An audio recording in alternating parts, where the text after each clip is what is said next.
Get ready, everyone, and you just might survive. Ruben and Jason are here with their X-Men deep dive. Going through all the X-books is their mission, so get ready for the learned edition. Things are getting weird in here. Ruben hopes another sword book gets announced this year. It's the Weird Dose of X, the X-Men comic show. It's the Weird Dose of X, guaranteed. It's the Weird Dose of X, guaranteed not to blow, except your mind. It's the Weird Dose of X, the X-Men comic show. It's the Weird Dose of X, guaranteed not to blow, except your mind.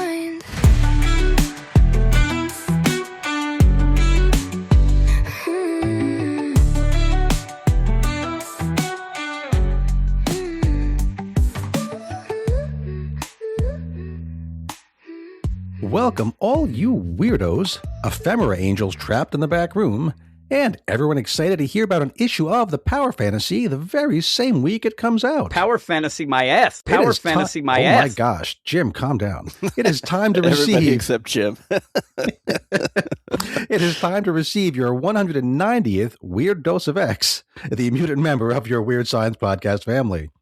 I'm your post-Blizzard host, Jason, broadcasting to you as always from the Wrong Turn studio perched high atop stately Weird Science Manor. And joining me from his secret base on the moon where he observes and watches over all of humanity, it's my pal Ruben. Hey Ruben, how'd that go today? I'm mostly good, but Mostly good? Okay. Yeah, I've got a man on the roof removing moss from our roof. That sounds like a euphemism for something I don't want to Google, but go on.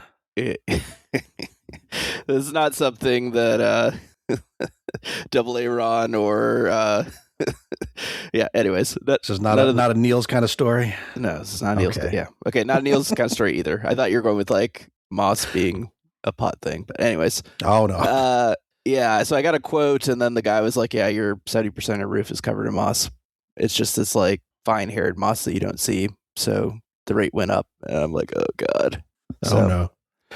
Well, somebody's got their hand in my pocket, unfortunately.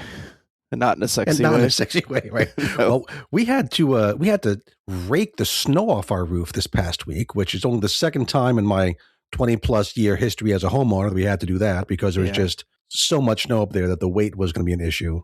Yeah, it's better than coming through the roof, right? Yeah, and I think mostly like on the gutters, that the weight on the gutters would be bad. So we have these like set of poles that screw together with a little plastic rake on the end, and you can put together how many poles you need to get up there, and it's just, you feel, at least I felt very strange raking the roof. I felt like, am I in Minnesota? Am I in Canada somewhere? Did you legitimately use a rake, or is it just like a push broom kind of thing? It's called a rake. It's just like a horizontal piece of like semi-curved plastic that screws into the top of this extendable pole. So it's just something to grab the snow with and pull it down. They call it a rake. Interesting. But yeah, we survived the blizzard. We had about 3 feet of snow, which is a lot of snow. Shoveled it all out. School was closed all week. We lost a week worth of school. Even my Saturday class that happened a couple days ago, which was well after the snow stopped, that was canceled because the college where I teach, they hadn't reopened yet. So should be everything kind of reopened by Monday. When the places that get snow actually shut down. I think I probably told this story before, but we get like an inch of snow in Seattle and the whole city shuts down until that inch is gone. Mm-hmm.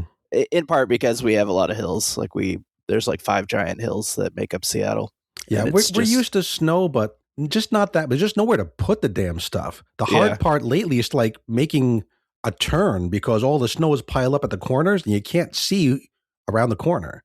Yeah. So that's what finding a place to move all the snow. There's people loading up snow in trucks, and I don't know where the hell they dump it. It's just I briefly went to school in Iowa, right, which is a place that just gets snow, and that's just the way it is. Mm-hmm. But it's also very flat. So I remember the very first snow day there when I was in school there, and I was like, "Oh, great, snow day!" Everyone that's local is like, "Get your ass to class." This is not like a day off because this is like your next 3 months. This is what it is. Yeah. Well, we have some books to talk about today. The books we are going to talk about are number one is, the first one is Rogue number 2. And Ruben, have you ever suffered a Rogue number 2? It can be embarrassing. Then we have Inglorious X-Force number 2, and I've taken a few Inglorious number 2s in my day, so we can talk about that. Apparently, I'm on a theme. Came out this week, a book called Psylocke Ninja number 2. I didn't actually read that one. The theme continues. The theme continues. Sometimes you choose the theme, sometimes the theme chooses you, and the theme this week is number 2s. But you said you read Psylocke Ninja? I did. So as long as Garb Jones is going to continue talking about it, I will read it and try to make sense of it. But I don't think my understanding is at quite the level that's needed to enjoy the series. I read the first one, and I don't know the whole Psylocke, Betsy, canon backstory. It just didn't make much sense to me, so I kind of skipped. I can confirm there's Psylocke is in it, and there are ninjas. So it's exactly what the title says tells on the you. tin. Yeah, okay. Yes. It's one of those retro back in continuity type stories. It's not affecting what's happening right now, so I don't worry about it too much. But Ruben, we have one other book we're going to talk about today, and that is the Power Fantasy number 16. I'm not going to hit the drop because apparently that button is stuck. Yeah. But we get to talk about this issue the very same week it comes out, which should have some people in our Slack pretty excited. Yeah. I think, I don't know. I really liked it. Your commentary made me think that maybe you liked it a little bit less, or at least you're not immediately blown away by it. But I thought it was cool. And I may be more excited just because it's not over. But I liked it. Yeah, I liked it. My first read was like, wait, that's the way he's going? Because he makes a real choice at the end of the issue. And at least in my first read, I wasn't so sure I liked that choice, depending on where it goes.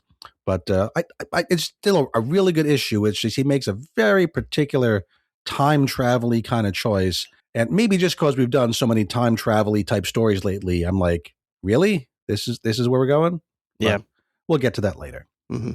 Before we talk about those books, a little bit of news. And Ruben, I'll let you choose. What do you want to hear about first? New titles that are coming out or some titles that aren't coming out? Things that are officially canceled? Which one do you want? Give me the bad news first, so the cancellations, and then tell me about why I should still be excited about life. Fair enough. We did get additional confirmation that the post-Hickman Imperial Marvel comic relaunch is not going great. I found this via Mr. Gabe Hernandez's Twitter feed. It's a YouTube interview with Stephanie Phillips, and she talks about how her Planet She-Hulk series was very much supposed to go longer, but it got cut off at issue 6 due to, she didn't say that it was a failure, but that Marvel higher-ups decided, we're cutting our losses here. Yeah. So she had to change her story to end at 6. Nova, alas, is also going to end at 6. That's kind of a bummer. Yeah, that doesn't totally surprise me because I've seen a lot of people on threads talking about how they thought it was terrible. And it's one of those like, oh man, I'm just not with it, I guess, because I actually thought it was great. Everything I love about it, people seem to hate about it. Yeah, people on Reddit aren't enjoying that one. I poke it on Reddit once in a while to see what folks are chatting about. And yeah, our tastes, Ruben, do not necessarily align with Redditors for better and worse.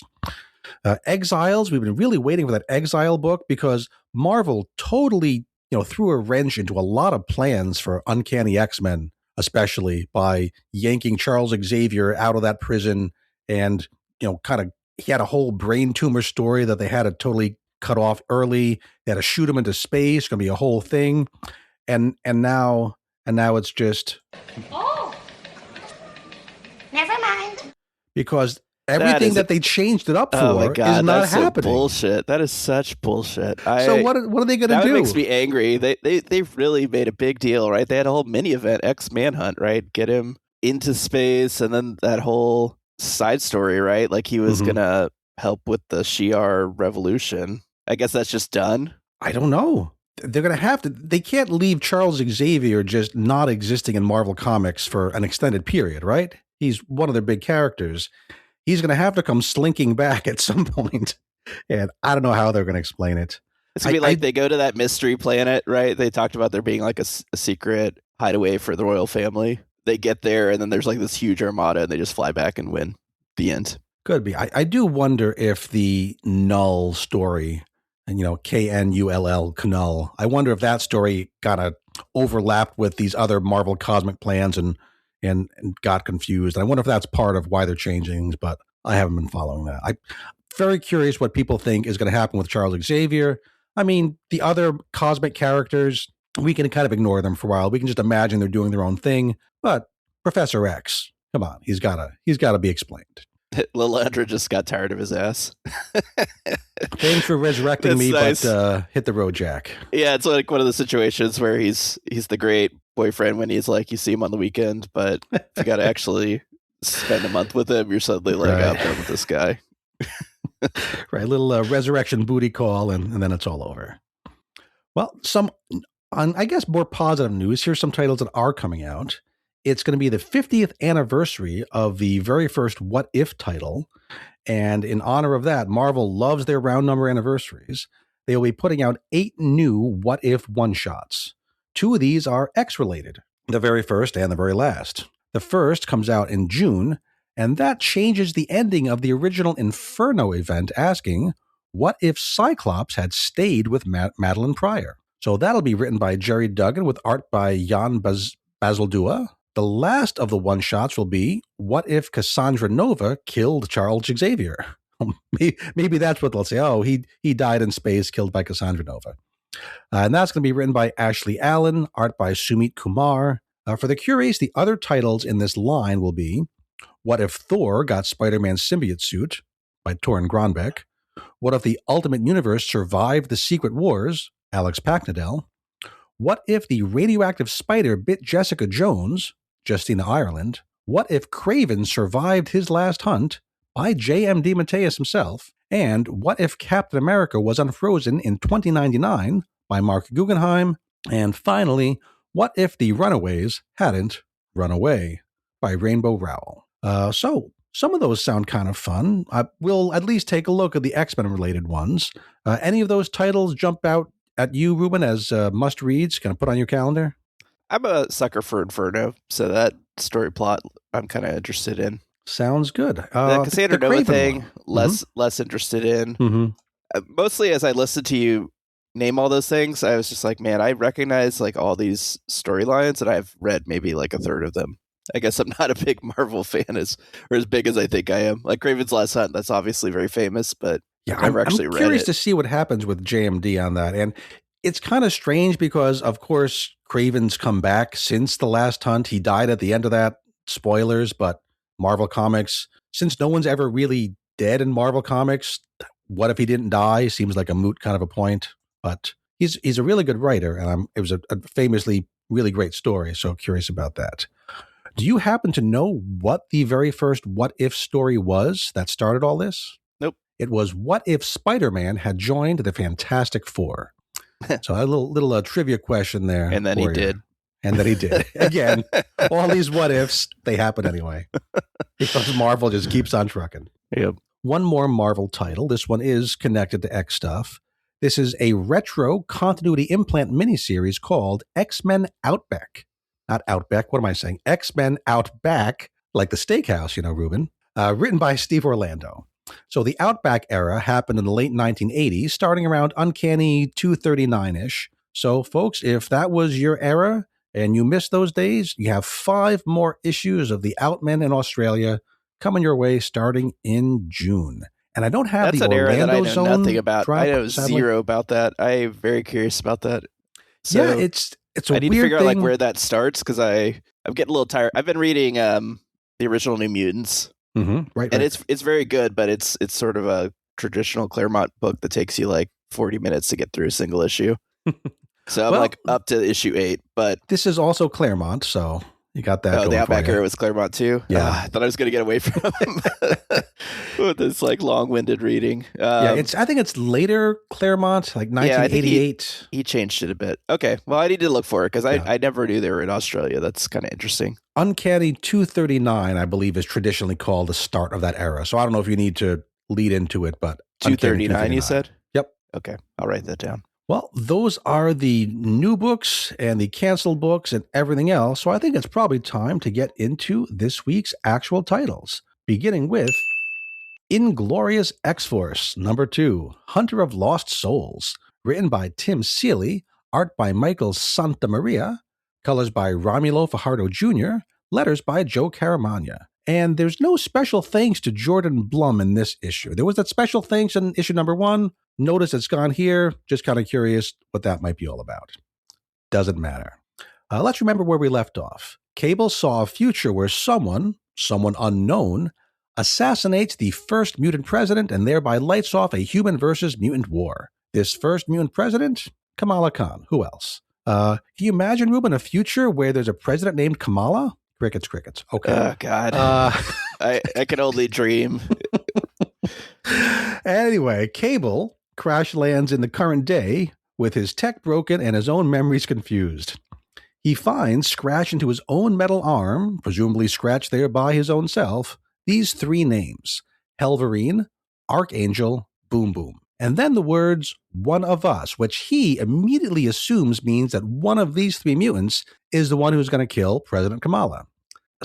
I expect a twist here, right? It's not going to be one of the 3. It's either going to be someone totally different, and the one of us means something else, or maybe Cable himself is going to be the killer, and it wasn't really Kamala. It was like a Skrull or an LMD or something. So there's got to be some twist, right? It's not going to be one of these 3 mutants, is it?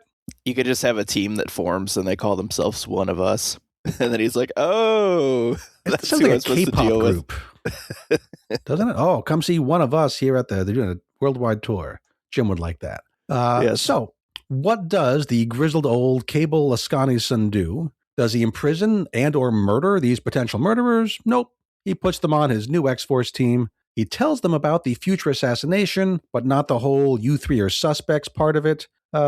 But that's what he's doing. He's kind of keeping an eye on them, better close than wandering around in the world. Meanwhile, Domino is out there quietly monitoring the situation from a distance, ready to jump in at a time and place of her choosing. But as far as we know, Cable doesn't know she's out there. Yeah, and there's an interesting mystery as to why she's spying on them. I Yeah, mean, it seems like she was spying on the base and then they showed up and then she decided to follow them. But what was her mission? I'm curious about that. And who hired her? Mm-hmm. It seems to be probably her own initiative because her and Cable have been really tight for years. And how does she know about this? We're not going to find out for a couple issues, I think. Yeah, this is clearly set up to be almost like a frame story, right? Where we're going to get the closure at some point when she jumps in. That's going to reveal probably when the revelation of who the killer is, I'm going to guess. I think it's probably all part of the same revelation. Yeah. I'm 100% okay with the way it's being presented. I'm just admitting that they do have my interest piqued. I'm just like, what is she up to? It's a good structure. It works. Yeah. So these next 3 issues, 2, 3, and 4, look to be Cable examining each of the members of his new team in turn. This issue is about Helverine. Next issue will be all about Boom Boom, and then Archangel in issue 4. Also, a current thing here, or a continuing thing, is it seems like every issue they're going to be fighting some kind of continuity pulled set of bad guys. Like last time it was a new group of MILFs, and this time it's another. It's the Blasphemy Collective, Blasphemy Crew, people from an old Doctor Strange run, Blasphemy Cartel. Mm-hmm. That seems to be a thing Tim Seeley's doing. I think next issue is going to be another, oh, hey, remember these guys kind of moment, which is fine. It's better than just making up brand new throwaway bad guys every issue. Yeah. I have a question about Helverine and Dakin. Does he not have adamantium? He just has the bone claws? Nope, no adamantium. Interesting. Never had adamantium. I don't think I ever realized that, but the art makes it very clear. So kudos to the artist here. He's got the Hellfire now, which is his own thing. But yeah. But when he's not flaming up, he never had the Weapon X kind of treatment. He was just Wolverine's son, who was a flat out villain for most of his existence until quite recently. So last issue had this fight against the new MILFs.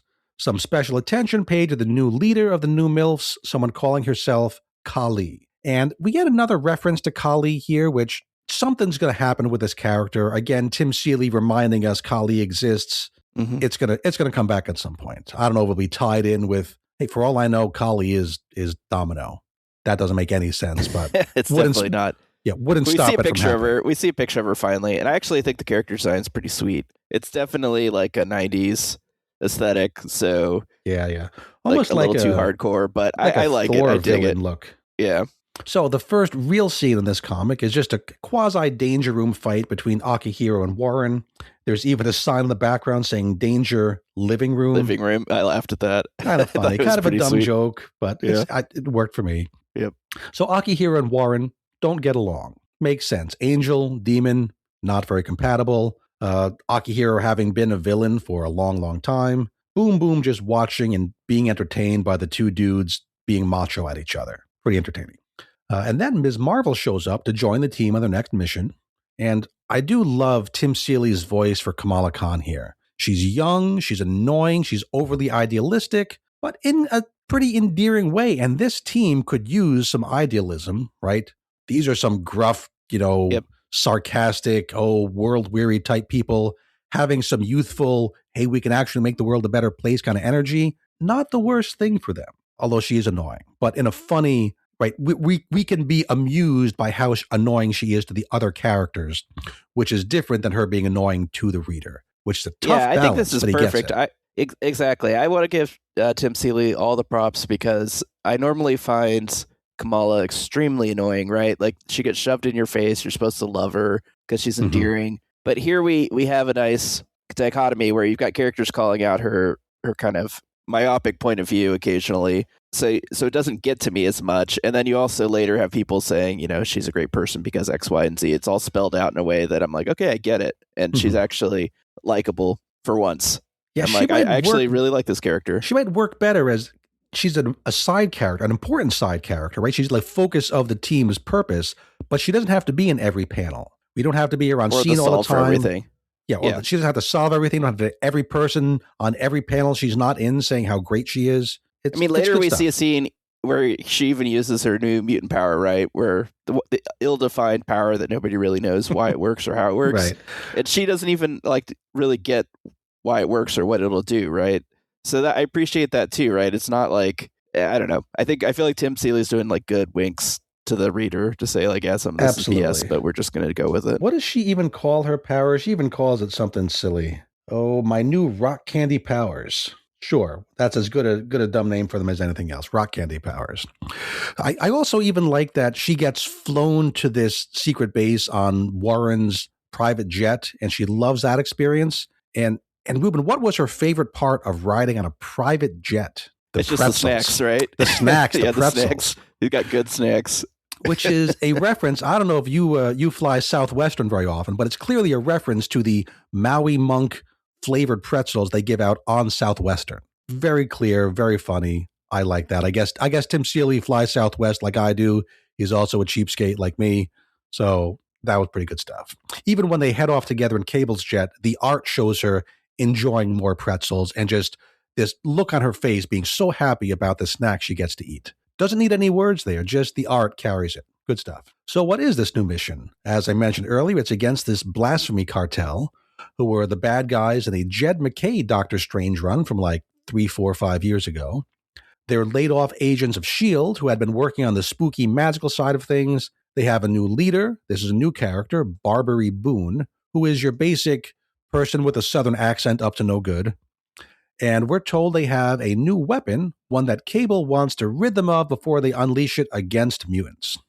So we get a fight through some basic goons, then we get a fight against some zombies that the goons summon, then we get the fight against the mini-boss, who's this magical evil goat man. Boom Boom calls his goat man Black Phillip, which I got that reference. I understand references. That's a reference to the Robert Eggers movie, The Witch, also known as The Vavitch, where Black Phillip was this goat that's basically possessed by Satan. For protection, Cable encases Ms. Marvel in a psychic slab like she's a rare comic book, and she eventually breaks out of that slab with her rock candy powers, and then she uses her powers to rescue Akihiro and Cable from the big bad guy. And now we get a split scene. In one room, Akihiro threatens to murder Barbary Boone to death to punish him. And pretty standard bit here where Kamala says, no, you can't kill him. It's not good.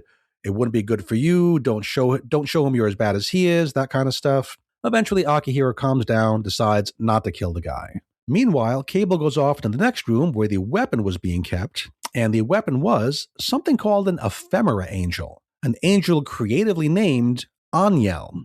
Okay. Aniel is not a new character. She has shown up in one previous miniseries, that being the second Howard Mackie Gambit miniseries, the one from 1997, which I haven't read, but I should. Maybe I will.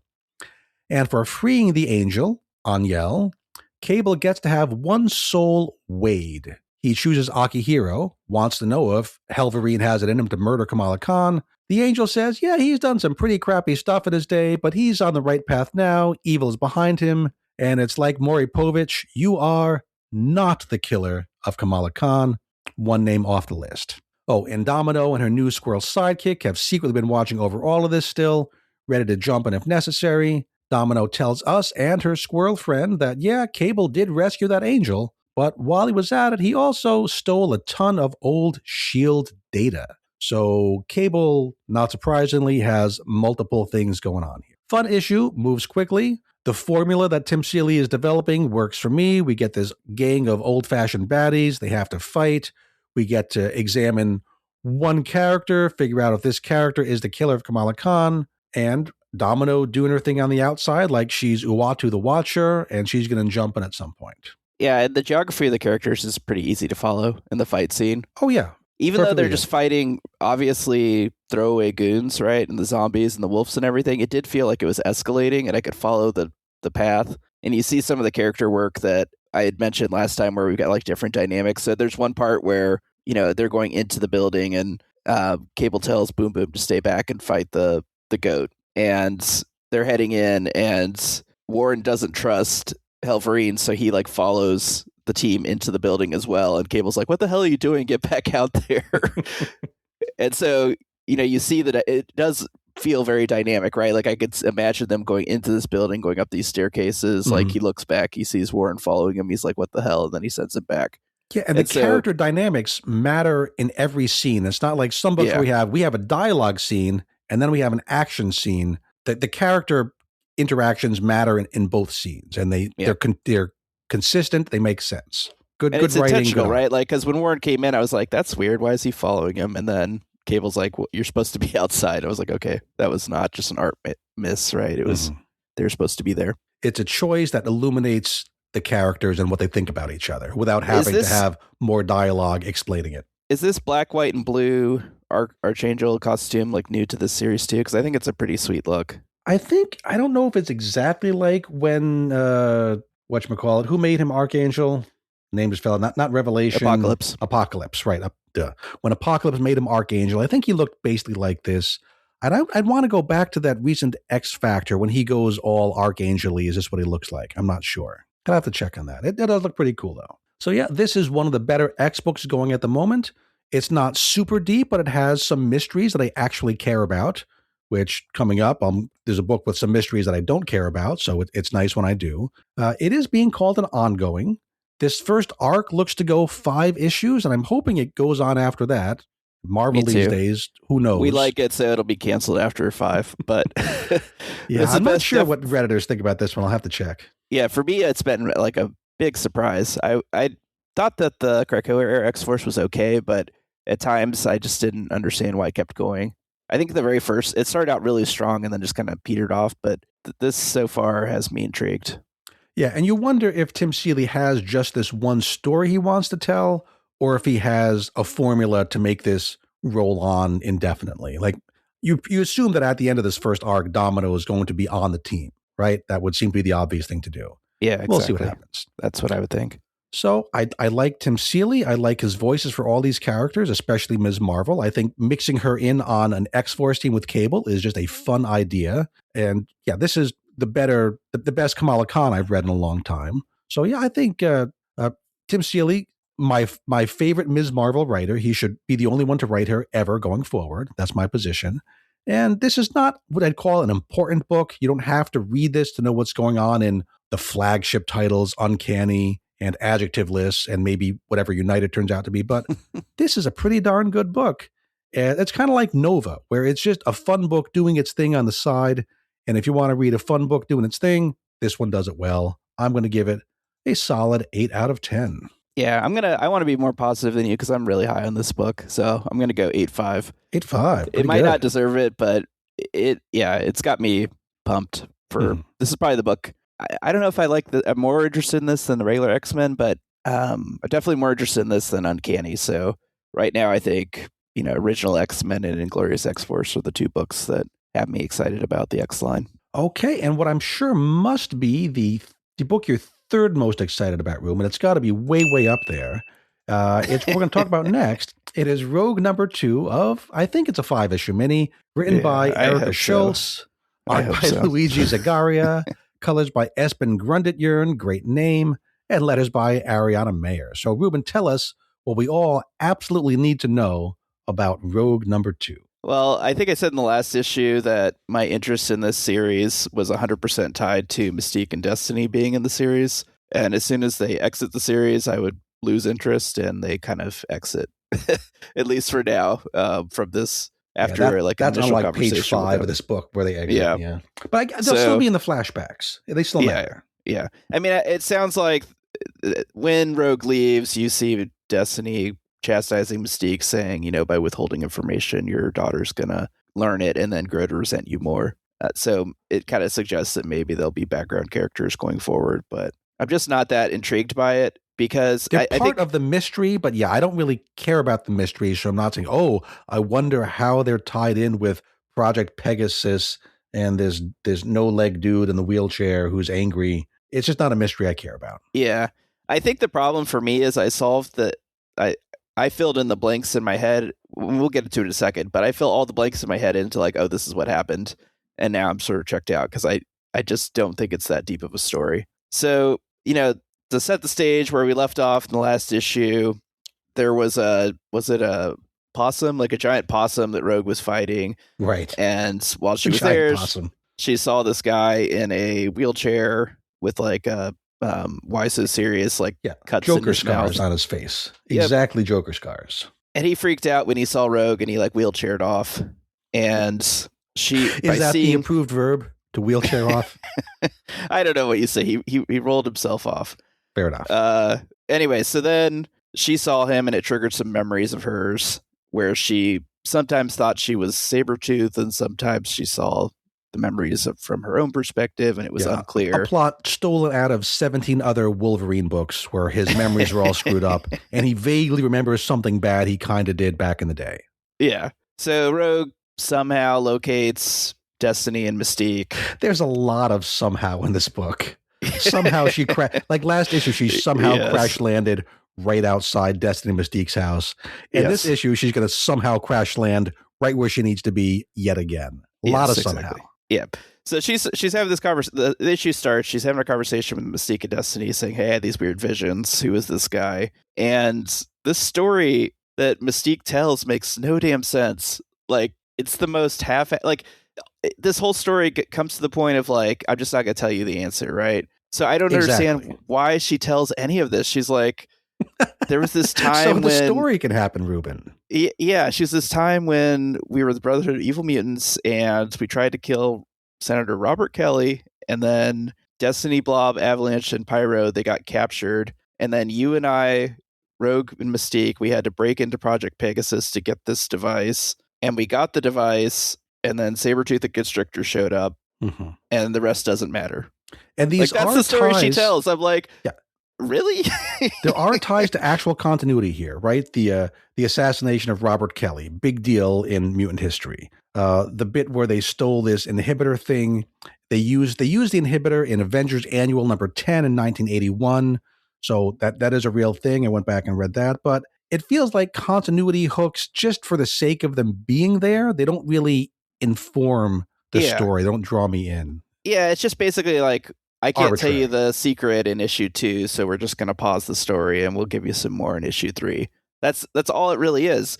But I just think she came here to talk to Mystique about this John Stelton guy, right? Right. He doesn't even show up in the story that Mystique tells. I would be like, what the hell?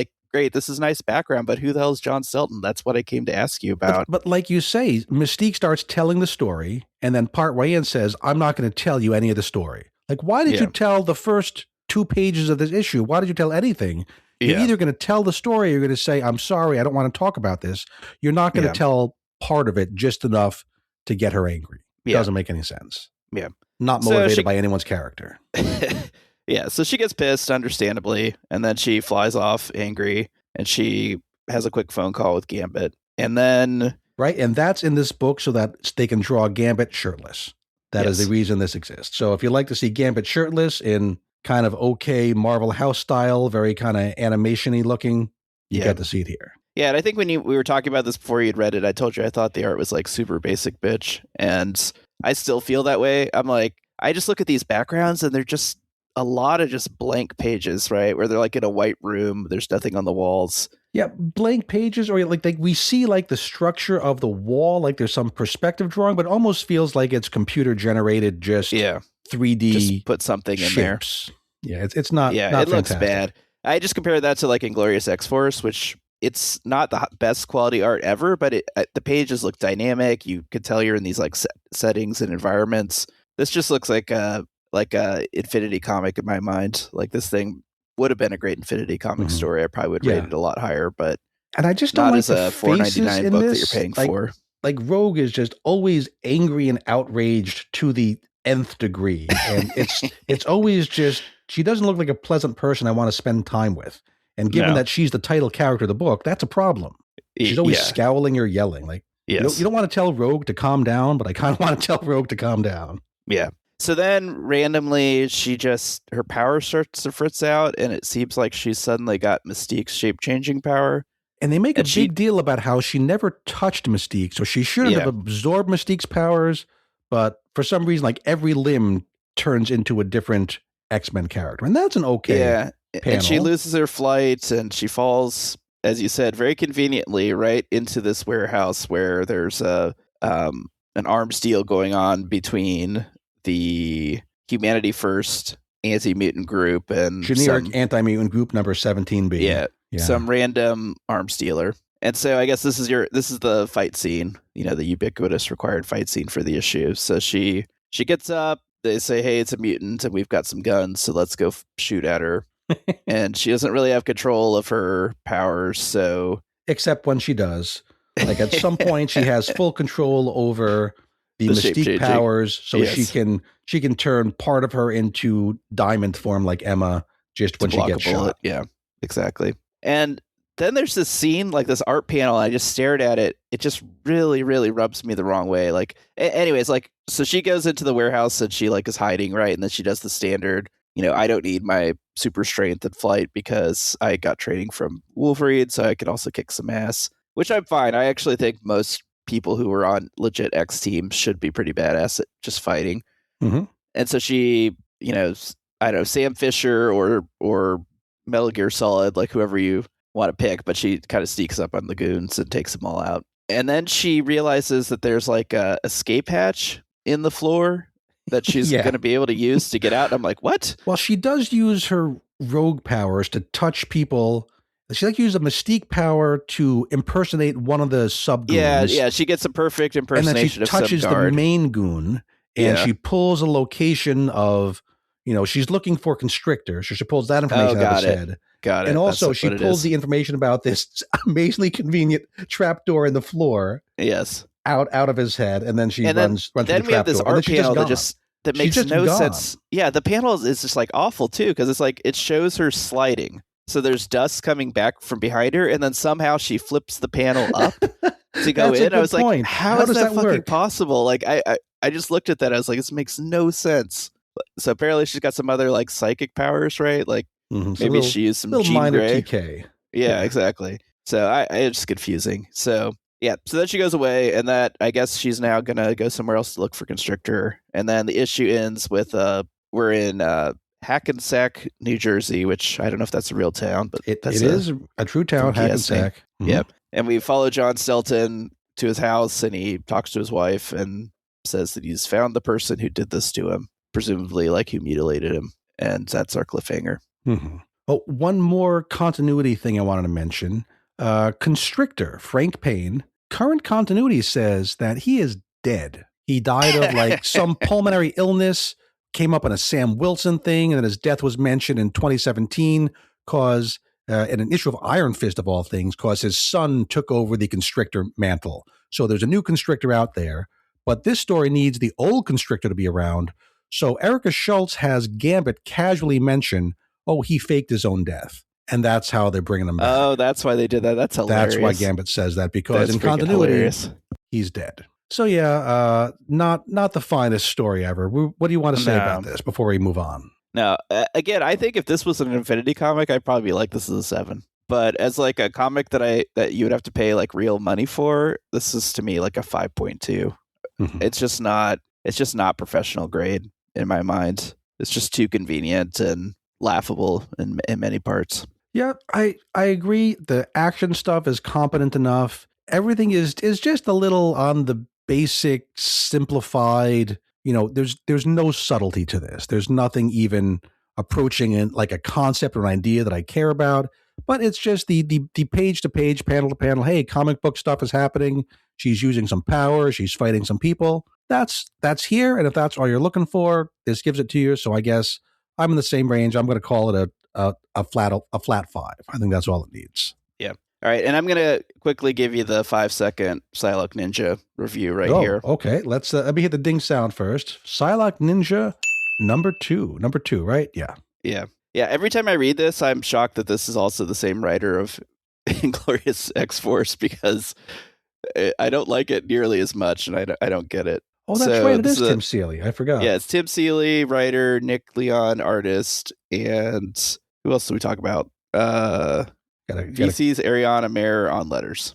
Okay. And as I joked about earlier, I would say the art here is pretty cool. Let me go down and just put that out there. It looks awesome. It looks very 90s, but I think the look is good for comics. It's clearly intentionally looking 90s, which makes sense because it's a continuity implant book going back to the 90s. So it's an intentional choice, and I appreciate the choice made. Even the title page is very late 80s, early 90s. The color scheme, it looks like one of those paper water cups with the purple and the blue on it, the very iconic cup. That's just what it looks like. This could be straight out of like Ahead of the Class, one of those sitcoms from the day. Yep. Yeah, so this is Psylocke, Betsy Braddock, and she's just kind of inhabited the Quanon body recently.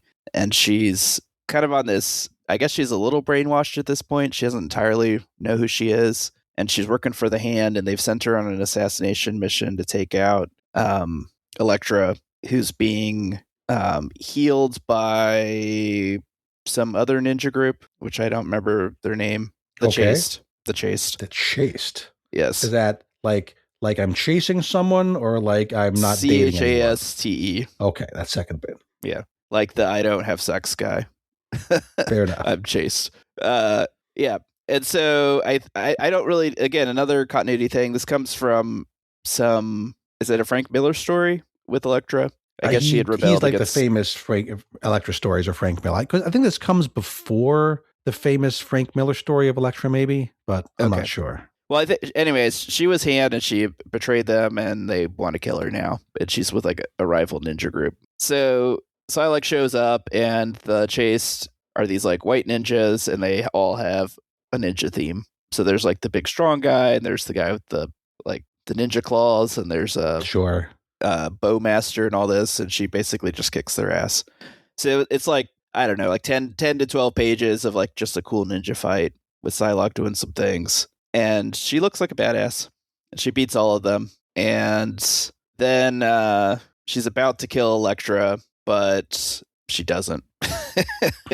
Because it's only issue 2, right? Yeah, it's only issue 2. Like Elektra, it's the healer character protects Elektra from getting killed. And then Elektra, this is the thing that you'd really have to know what's going on here, because Elektra wakes up and she's like possessed by a demon or something, and she ends up killing the healer person. And there is some weird like in your head dialogue stuff. So like, is it like a Lazarus pit sort of thing where when you're healed or come back, you're kind of crazy? I don't know. Yeah, like I said, you really have to know what's going on because it makes no sense. So she comes up and she kills the person that was helping her, and then they fight. Elektra and Psylocke fight, and Psylocke says she doesn't have the skills to beat Elektra, that she's like too good at being a ninja. And then I think this is supposed to be the origin of her Psylocke hand blade, because before she's throwing like her psychic powers as sort of like psychic shurikens, which looks pretty cool, but I don't remember her ever doing this. And so she focuses all of her psychic power into a blade as she's getting choked out by Elektra, and she stabs her in the head. Oh, okay. And I see that. Yeah, I'm flipping through now. I haven't read the pages. Yeah, the pages look cool, especially the like next I said, page. the art There's is like a badass. psychic link. The art is very good. So this artist, I would love to see on a book that I understood what was going on. But yeah. So then there's like because it's the first time she's used this power, I guess she's not able to control it, and the backlash of the psychicness sort of shakes the hand brainwashing on her, and so she sort of realizes that she's the X-Men Betsy Braddock, not Quanon, and not a member of the Hand. And it also helps Elektra get freed from whatever was possessing her. And so then Elektra's like, oh my god, I killed the person that was helping me. Mm-hmm. And Psylocke is freaking out about who she is, so then she like flees the base and goes off into the wilderness, and then she runs into the Hand guy that loved the real Quanon, and he's like, who are you? And she admits that she's not Quanon, and he's like, well, but you're in her body, and if I'm going to bring back my true love, it starts with having the body. So it's one place to start, sure. Yep. Yeah, so he like puts her to sleep, and then he they put her in suspended animation, I guess, for whatever reason, I guess to try to find the missing ninja assassin. And then Elektra, with her memories restored, decides that she needs to go hunt for Psylocke because Psylocke made her kill her friend, I guess. And that's the issue. Well, it sounds like a pretty decent issue for people who know about this era of exactly. If Canon I knew what the Elektra. hell is going on, it would be great. And the ninja fight, this is probably why Garb thinks it's an awesome issue. It is a pretty well done fight. It's like very classic, 80s ninja, and I like karate stuff. I was a big fan of that stuff when I was a young boy, and Sure. so like I would have totally loved this issue. I would have been like, this is the greatest issue. And if I was reading this and I was the 13-year-old boy. retroactive birth of Psylocke's classic psychic blade. That's kind of nifty. So again, if you're really into Psylocke stuff, it's probably a really good issue. It's just I didn't understand the first one, so I didn't read the second one.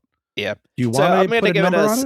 I'm going to give it a 6 because I just don't like these continuity insert stories in general. But your value with this could very easily be like a 7.5 or an 8 if you were really big into this era and this character. It looks like a pretty quality book for what it's trying to be. It's just it's like if you don't like seafood and you go to Red Lobster, you're not going to have a good time, and that's probably what's going on here. I just compared this book to Red Lobster. That was not what I expected, but that was a thank you, Ruben, for letting us know what we need to know about Psylocke Ninja. And we do have one other book to talk about today. It's not an X book, so people who are Marvel X-Men purists, feel free to log off now. Go on to some other thing on your podcast player. We'll be here next week. Hang out in the Slack with us if you'd like. But for folks who are interested in things that are not quite X-Men, but that are also kind of X-Men, we have Power Fantasy My Ass. Power Fantasy My Ass. Power Fantasy number 16, The Things We Do for Love, written by Kieran Gillen, art by Casper Wingard, who does a fan-friggin-tastic job in this issue, letters by Clayton Coles. So I hope everyone remembers where we left off because it's kind of a lot. Let me explain. No, there is too much. Let me sum up. So the number of superpowers in this world had been stable at 6 for a while, went briefly up to 7, back down to 6, down to 5, and according to the data page at the start of this issue, we're now at 2.5. The remaining powers being Valentina, who is an angel, Masumi, who is a disassociation kaiju, and Eliza Hellbound, who's been knocked down a peg or 12 by a singularity to the dome, currently being dragged down into literal hell by Valentina. Etienne, who had been our main character, closest thing this book has to a main character, he's dead, for reals this time, his actual oversized body tossed into space by Heavy. Jackie is dead. Well, the real Jackie has long been dead, but now the fake Jackie is dead too, killed by his own pyramid members for choosing to support his wife, or his girlfriend, I guess, over the continuing existence of the rest of the world. Heavy is dead, having been hit with Eliza's hellfire in retaliation for that aforementioned singularity to the dome. So, Ruben, basically everything has gone to complete crap. Does that sum up where we are? Total crap? Yes. Mm-hmm. Yeah, as I opened this issue, I was like, okay, yeah, the world's ending, and I really believed that this was like the last issue of this series.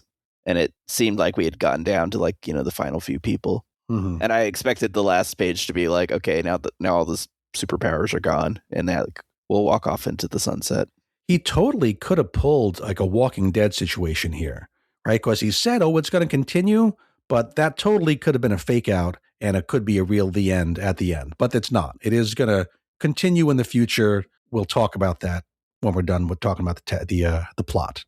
So we begin here by finishing off Eliza.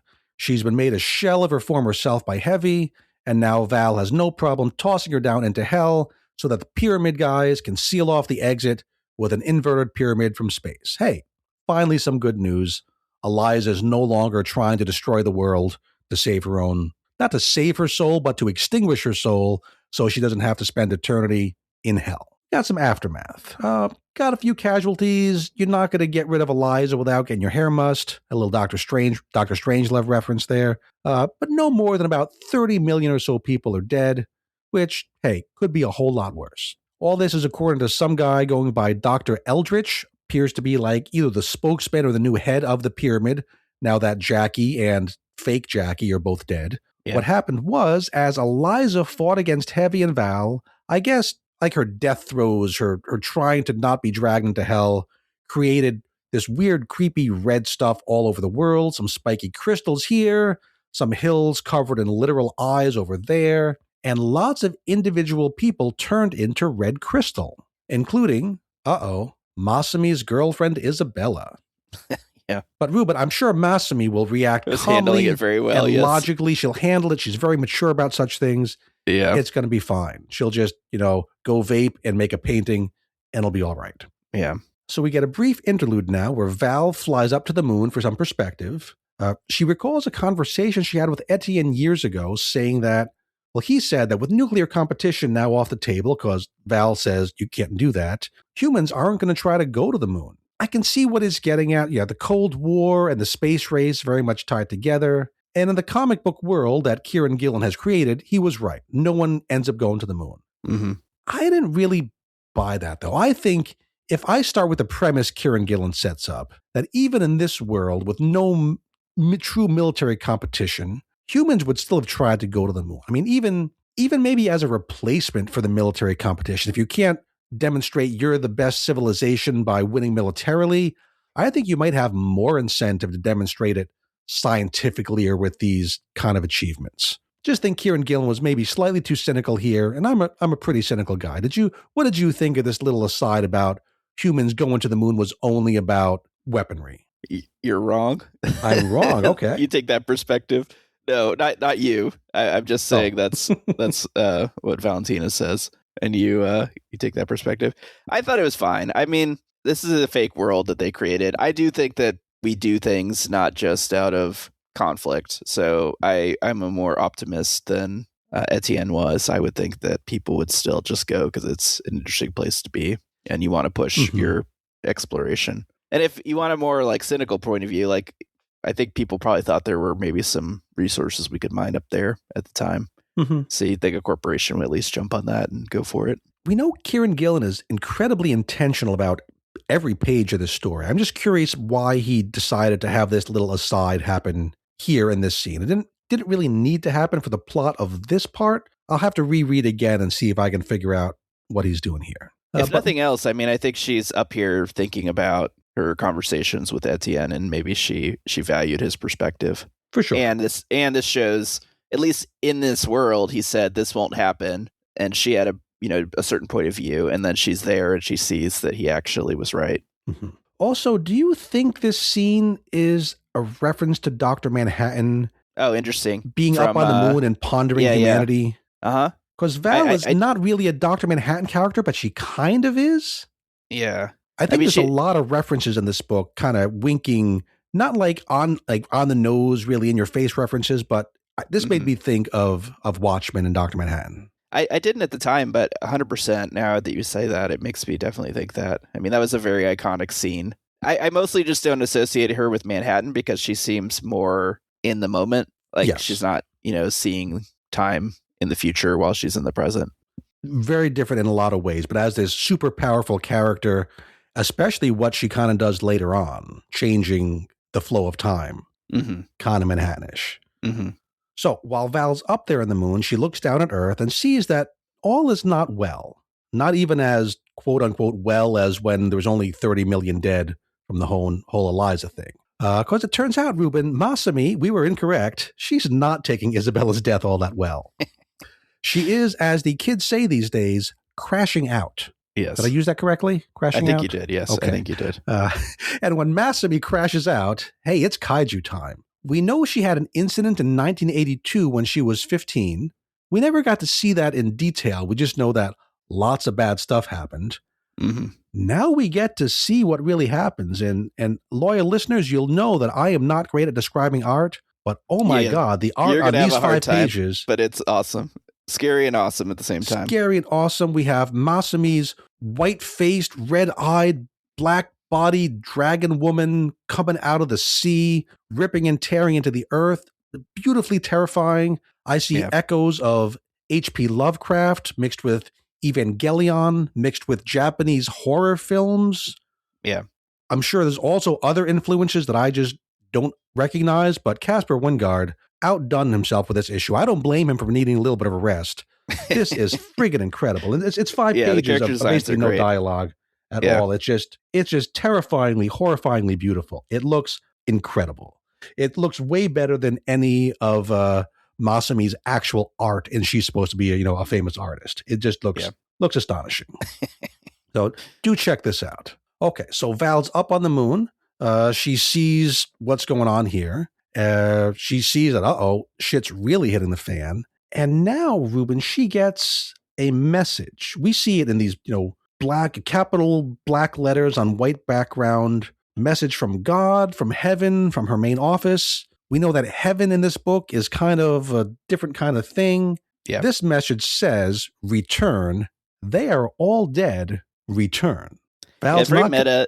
This whole scene is like really meta because I'm like, are you saying, I can never tell, is this like Kieran Gillen writing to this character and he's God, or is it just supposed to be that there's like a third person God? It's probably not like Kieran Gillen, the writer, writing to this character. It's not quite like Animal Man, where it has the actual writer being a character, but it is, you can't help but think if God is speaking in a comic book, it's the writer in a certain way. Yeah. The other thing that's of interest is we had heard from like a previous issue that who's the demon? Her counterpoint. Eliza, right? Oh, Eliza, yeah. There is another character who was called the demon, but that was the devil. So Eliza at one point when she was getting the messages from Etienne was like talking to Valentina, and she was like, do you actually hear God speak to you? And Valentina like kind of begrudgingly admitted that she didn't. And so, that was an important scene, I think, because she was getting the fake messages from Etienne to basically convince her that she was maybe not perpetually damned and she shouldn't kill the world. Yeah. And then she asked Val, is it true? Like when Etienne says, no, I wasn't sending those messages, lying. Yeah. She asked Val, was he lying? She says, no, she wasn't lying. So in that whole scene, Val's lying. So it makes sense that there's one other issue. Does God talk to you? Yeah. Because imagine if Val had admitted, God does talk to me. Well, then Eliza has another route here, right? Yeah. It's almost like something else to try. We have no other things to try. Well, I have someone in front of me, an actual angel who gets messages from God. Yeah. That's a way out. So I wonder if we'll learn more about this relationship between Val and whoever God is in this world. Yeah. Because that's what I was wondering. I was just like, is this the first time this ever happened, or she's actually gotten these conversations before and she just doesn't want to admit to people? Because it'd be kind of weird. Like if I knew somebody had like a direct line to God, I'd probably be talking to them a lot and it would get a little old, right? I mean, I'm sure I wouldn't be the only person asking them for. What are the lotto numbers next week? Right. What's Bitcoin going to do? Yeah. But Val does not seem all that shocked or surprised from the voice of God. So I don't think this is the first time ever. No, and she seems more upset about the point where she's just being told to come back to heaven and everybody's dead. Your mission's over. Kind of sucked. You just didn't do it. And she's not willing to accept that. This part, from like a biblical perspective, I think, you may not know this about me, but I am also Catholic. I just don't have the strong connection that you do, I think, to your faith. But I do find this stuff interesting. And her goal, right, save humanity, is definitely laudable, but she's going against God's will, which is like a really interesting dynamic, right? She can't do that if she's an angel. So in my mind, she's like a fallen angel at this point because she defies God. And that is the imagery, because God, or we'll just say this is God saying this. God says, yeah, you did your best. It didn't work out. Who knows what else her mission can be now that reality is dead. But yeah, it says, come on back. And then she kind of says no. And heaven or God says, don't do this. If you do this, what you're going to do, you can never return. And she creates a hole in the ground or a portal through realities. And as she goes into it, it's like the ending of Terminator 2 with the thumbs up, except it's not the thumb that's up, Ruben, is it? It's the flying middle finger at God. Yeah. Which is maybe a little bit tacky. Again, I'm not sure this choice, Kieran Gillen. It's a little tacky, yeah. I felt like the defiance alone of just like going through was fine. Yeah. I didn't need to see the finger, but not for Val. If Heavy had done this, double middle fingers from Heavy. Yeah. Jackie or fake Jackie, F you to God for sure. The kind of punk situation. I think she would still be respectful. I think she would just do her thing. If she's going to go against God's will, she would just do it. She doesn't need the direct F you finger. Yeah. But as a visual, it's kind of fun, hard to resist. I can understand why Gillen would say, yeah, put that in my comic book. So now we get an amazing double spread page. It's Val traveling under the earth or through this dimension, or maybe through hell itself, perhaps. And she's going back in time. And that's an interesting idea, because they always talk about the timeline being like the thin line in between heaven and hell. Right. The page right before she does this, they talk about. I guess that would be a way to time travel if you go down into the chaos and then just across. It's not spelled out. That's what I took it as here. Yeah. But we see these slices of time up in the top half of this double page spread, as the bottom half is her going through this black darkness. And the top half is just all slices of things we've already seen in this book, right? The current disaster, back through the time of the Queen, back through the human nuclear crisis where Val kind of made herself manifest, all the way back to a certain New York City street corner, 1966, the first scene in the first issue of this whole series, the conversation with Etienne that started it all as they're having some pizza there in Manhattan. Yep. And in that scene, she was very offended by his suggestion that, like, to maintain humanity, everyone should just take over, right? She, like, almost killed him in that scene. She, like, went hardcore. Really he was close. like, whoa. But, and it's great to go back and reread that issue now that we know who Etienne really is. Yeah. Because that's the scene where he revealed to Val who he really was. Yeah. And when we read it the first time, we didn't know what that meant. And now we do. And in that scene, he gave Val these two scenarios, two plans. Plan A is the two of us, we're the strongest in the whole world. We're basically the best people in the whole world. The only ethical thing to do is for us two to rule over humanity and make good things happen. Yep. That was the one that Val rejected, almost killed him for. Yes, exactly. Plan B was, hey, let's be more subtle about this, attempt a balancing act. We're not going to rule the world, just kind of watch over it, give it a little nudge here and there to prevent disaster, but basically allow people to do what they're going to do. Yeah. And that's what they tried. And Ruben, how did that work out for them? Yeah, it didn't work out very well. It all fell apart. Not so freaking good. And 34 years later, the world is gone. Yep. So Valentina goes back in time. This time she chooses plan A. Let's rule the world together. Final bits of dialogue here as this issue ends are, hey, Etienne, let's take over the world. Yeah, what a casual thing to say. But this would make these guys the villains, right? At least in my American point of view. Well, that's been like the conversation. This whole thing is who's the hero, who's the villain, which is Gillen's point, obviously. This is intentional, making us think about that.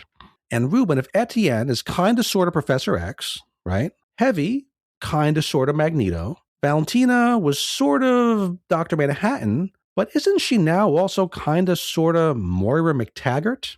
Oh, yeah, interesting. Because she has all the information about what does happen. I mean, that's the stuff I really want to see is she's going to know about Heavy's kid. She's going to know, like, she knows all the secrets, right? She knows the Queen is coming. She knows what Etienne is capable of. She knows at least something about the real Jackie being dead and Jackie being replaced by Dev. Well, this is before that, right?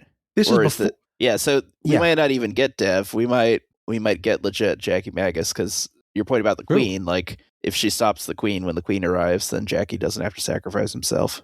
Does she come up with another way to stop the queen without Eliza having to damn herself for eternity? Yeah. So many possibilities here. It also made me really think about, where is Eliza? Because at one point they said that even though her consciousness is currently not in hell, like because she made the deal to get the power, she's like also always in hell. Yeah. So how does that work with time travel? That's a damn good question. Yeah. So I was curious about how, like, what is the play on that? Yeah, we have she might come back. Opposing infinities here, right? She's in hell infinitely, but also we went back in time and that hasn't happened yet. Yes. But how can you be before infinity? Yeah. So I'm very curious to see that. Mm-hmm. And again, with the Moira symbolism. And is she going to tell Etienne about like the fact that he died? Is he going to tell her? I don't think she's going to tell him anything because I don't think she trusts him. Yeah. And she shouldn't anymore. Yeah. But the graphic look here, as we go to the next page after Let's Take Over the World, we see this some, very designy, very logo, kind of icon looking. And we see a line going off to the next page. And the line continues and ends in that power symbol from the Power Fantasy. And it looks just like the graphic on the Many Lives of Moira X that you and I'm sure, spent a lot of time looking at during Krakoa. So I really think Kieran Gillen is doing this on purpose. I posted these images to the Slack, and they look so similar. It can't be a coincidence. It's got to be Gillen winking at Krakoan stuff here. Yeah. It's kind of funny. I mean, I always, in that era, I thought like Hickman did a great job coming up with this idea of how you tell a story in an interesting and engaging way with like time travel. Mm-hmm. But I think Gillen, especially with the Immortal X-Men, probably did the most with it. So I feel like it's fair for him to do this. It is, in my mind, like he's almost co-equal owner of that storyline and world. And you don't need to have read any Krakoan X-Men stuff to enjoy this book. But if you have, there's this extra layer. And the thing with Krakoa was Hickman, like with a lot of things Hickman does, he gets to start it off. But if he's working within Marvel, he's not the final decision maker. He can't decide when to end the story he's telling. Right? He wanted to end Krakoa much earlier, and Marvel said, no, we're making money. Let's keep going. Where Kieran Gillen, writing his own creator-owned book for Image, he has full control here, with Casper Wingard and his collaborators. But basically, Kieran Gillen can do whatever he wants. So whatever happens here, at least if the sales support it, it's all Gillen's choice, which is kind of fun seeing. Again, it's an alternate history of going back in time almost and doing Krakoa again, but with the creator in charge. So a lot of layers here. Yeah, I thought it was sweet. And then even in the the letter page when I read, he talks about how they always planned for a break. They needed they wanted to get a certain number of stories ahead before they published, and the artist needed some downtime. But he was saying there's like a secondary benefit to this is that the solicits didn't spoil the fact that the series was continuing, and they damn well did get me with that. I looked ahead and saw there was no issue 17 solicited. So I was like, okay, well, this is the final issue. Yeah, it does raise the stakes for sure. Like in X-Men stuff, we know that, is the team going to die next issue? Obviously not, because the next 5 issues are already up at Comixology. You can pre-order them. They're going to happen. Yeah. Which, again, it was the Walking Dead. He pulled a fast one. We put up the solicits, and then there were solicits for issues that never happened. Remember that? Yeah. So that's a cool thing. That's not going to happen for Marvel because, again, giant company, they like money. Yep. The future of this book, it does have a future, which is good. Gillen says that the next issue is going to come out late 2026, maybe if schedules slip, maybe early 2027, but it will be back. Do you think we're going to get another 12, 16 issues? Are we going to go through this whole timeline again, but different? I hope we get a lot of issues. I hope the story is not the same story, though. I don't want to just do scene for scene recreated. That would get boring really quick. If we're going to do that, we get 2, 3, 4 issues max before it wears out its welcome. But it could go a whole different direction, and who knows? I mean, they're going to try to kill Massime really quick, aren't they? That's what I would think. What would Val do about that? I mean, that's what Etienne would do, right? Etienne kind of regrets not having killed off more of the superpowers earlier, because we know he killed off 100 or at least neutered 100 superpowers before they manifested. Yeah. So surely he would have done this to Masumi if he could have, if he had known at the time. So a lot of choices. What choices do you make when you have seen the future? Many questions. Yep. So is it another question for me? Is this going to come back as issue 17? Is it going to come back as a new number 1? In that graphic, it says the power fantasy and then like a little superscript of an infinity sign. So is that the new title? Is it going to be the Power Fantasy Infinite number 1? I don't know. Doesn't really matter. Whatever it's going to be called, Ruben, you and I are going to read it. We're going to talk about it when it comes back, because this is great stuff. Yeah, I've had my little quibbles. Oh, what I've done the middle finger is time. How is time travel going to work out? But this is the best book I'm reading currently, and there's nothing that comes close. Yeah, and it rewards reading it contemporarily, right? Like, I don't feel this. Like, you don't want to just trade weight this, because I think a lot of the stuff that happens just won't be as impactful if you did that. This is why I love month-to-month comics, those cliffhangers, the ability to talk and speculate about what's going to happen next. Like, technically, you could do that in between chapters of an omnibus, but you know the answer is right there. So this is more fun for me. I'm still going to go back.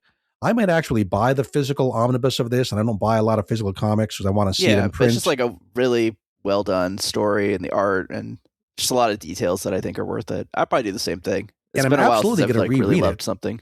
Because now that I know where it's going, I'm sure there's lots of scenes that have deeper meanings, because this was very much on purpose. Gillen knew where he was going before he wrote the first scene. And that's exciting. And I know there's going to be little bits in there I'm going to read and go, oh, so that's what that meant. So I'm going to give this issue a 9.5 out of 10. Tiny quibbles, nothing's perfect, but this is really damn good. The whole 16 issues so far is at least a 9. It is the best thing going. If you're not reading this, you and I just don't have the same taste in comics, which is fine. Yeah. Do you want to put numbers on different? I 100% agree with you, and I'll give the same numbers. Now, there was some disagreement in the Slack recently, not specifically about the Power Fantasy, but it was Dan Smith talking about, I think it was criticizing Dennis Camp, which is very popular these days, criticizing Dennis Camp, and I get it. And Dan was saying basically that comics shouldn't try to be more than just comics, that they were getting too big for their britches. I don't want to oversimplify his argument. Dan, if I'm oversimplifying, yell at me in the Slack. I'll apologize. But there's a lot of people talking about this, and I don't agree with that perspective. No. You can read simple comics if you like simple comics and stay in your simple comic lane and enjoy that. And often I do. I don't want every comic to be the Power Fantasy. Sometimes I just want colorful characters punching each other, but that's not all I want. Right? This is not in defense of Dennis Camp either, because I agree with the criticisms that get leveled on him. Mm-hmm. And in general, these writers that try to just sound smarter than they are. I think the problem with what they can do poorly is you can write in a way that sounds intelligent and dense, and you're like really fixated on describing very complex ideas, but it's hung on like a framework that is like basic bitch framework. And just because you put lipstick on a pig doesn't make it, a beautiful woman. That's what I see going wrong when you're like saying this writing sucks. But you could also be a deep and complex story that brings you sort of new ideas that are just things that you just don't normally think about. And you can leverage the medium that are comics to tell things and show things differently. And agreed. That's a good thing too. And I'm not saying every attempt to be more than your basic punching people comic is going to succeed, right? There's going to be a lot of failures. I mean, I've read a lot of Tom King in my day, and I still think the early Tom King vision, that was the first book that I actually pre-ordered, that I actually subscribed to, that got me back into comics, was Tom King's The Vision. So I can't be too anti-Tom King, because without The Vision, I would not be behind this microphone right now. So you can blame Tom King for that too, if you'd like. But that doesn't mean that I think his most recent things have all been successful. I think I admire him for trying to do more than just your standard comic, but it doesn't always work out. I'm just saying that in the case of the Power Fantasy and a lot of things that Gillen does, he tries to do more than just be a standard comic, and more often than not, it's worth it. I haven't read his Die Reloaded or whatever the next version of his, it's a DIE, like it's a dice pun is what it is, like your tabletop RPG kind of thing. Have you read that series at all? No, I haven't read that one, but I think we've both become Kieran Gillen fans over the years, and so it's on my list of like the next time I have like a backlog of sort of indie books, and once I clear them out, it dies like on the list to read. Now speaking there's of which, going to be some months in, but before we get the next issue of the Power Fantasy, maybe that's where I'll get my Kieran Gillen fix. Yeah, is checking that out. Yeah, I've been reading Oblivion Song again. I got back on that bandwagon, the Kirkman story. Right. And I'm up to book 4 at this point. And there's something about these like indie stories. Sometimes they're damn good. That was also really, really solid. So the nice thing about indie books is, again, there is some actual danger there that's not present in a DC book or a Marvel book because it can actually end. Yeah, because you don't know about the characters, right? The stakes are much higher. Superman is not going to really die. Batman's not going to really die. Spider-Man is not really going to be stuck in space forever. Yeah. But in an indie book, Etienne could really be dead. Yeah, so he's back and I'm kind of laughing. I'm like, okay, this is third resurrection, right? But I don't know. Like, what if he kill him off in the first issue 17, he gets killed off? It could happen. It really could happen. That's the great thing about indie comics, those stakes. Yeah. Okay. The very last page of like issue 17, and like Valentina snaps his neck. She's like, thanks for setting this up. Page 1 of issue 17 could happen. After all these months of waiting, that could be the first panel. Okay, we've probably gushed about this enough. People are sick of it. Let's move on. Let's wrap up this podcast, and we can gush to each other off air.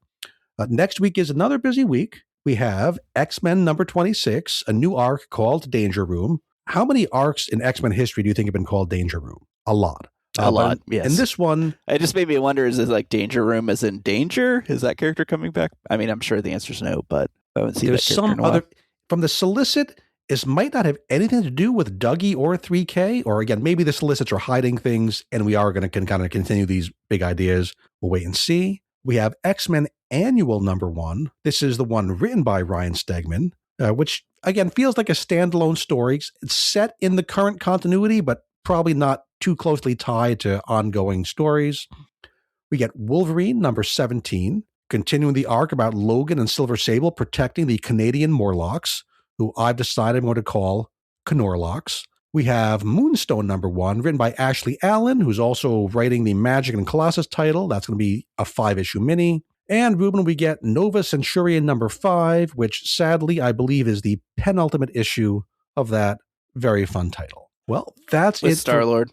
The return of Star-Lord. Yeah, that's true. So maybe this is going to fade into some sort of a Guardians of the Galaxy book. Because it's got to be a Guardians book eventually. I'd be happy with that. So all this time, the demossing guy on the roof has been banging away and running an air blower. So I just wanted to apologize to all the readers or listeners if this episode has a lot of extra background noise. I apologize. Hopefully Jim doesn't like barbecue my ass, which he usually does when it's not a perfectly sounding podcast. You've got Moss Man on the roof, which makes me think of that Elton John song, Your Song, where he's up on the roof and kicking off some moss. I'm just picturing Elton John up on Ruben's roof. I think Matt Razor will be laughing. He'll be getting a kick out of this because he loves the unprofessional sounds. My squeaky ass chair, but we're authentic. We're not those corporate, big money. We don't have VC funding for our podcast. No, I'm not in a podcast studio, unfortunately. Spotify, not even in my office. Amazon. If they're paying us, those checks have not been hitting my bank account. I'm just saying that. But if folks want to join the Patreon and yell at us in Slack and see these images I'm posting, proving my idea that Valentina really is Moira McTaggart, join us there. We have some good discussions. But that's it from here. Recommended reading. Hey, go back and reread Power Fantasy 1 through 16. I think I might read those Gambit miniseries that we kind of talked about, the ones from the 1990s, the ones that kind of get referenced in some of these books here. So that looks like that might be fun. Other than that, Ruben, what can our amazing time-traveling through hell listeners do with the rest of their broadcast week? Read more X-Men comics, especially the Power Fantasy. Best X-Men comic is the Power Fantasy. Get ready, everyone, and you just might survive. Ruben and Jason are here with their X-Men deep dive. Going through all the X-books is their mission, so get ready for the learned edition. Things are getting weird in here. Ruben hopes another sword book gets announced this year. It's the Weird Dose of X, the X-Men comic show. It's the Weird Dose of X, guaranteed. It's the Weird Dose of X, guaranteed not to blow, except your mind. It's the Weird Dose of X, the X-Men comic show.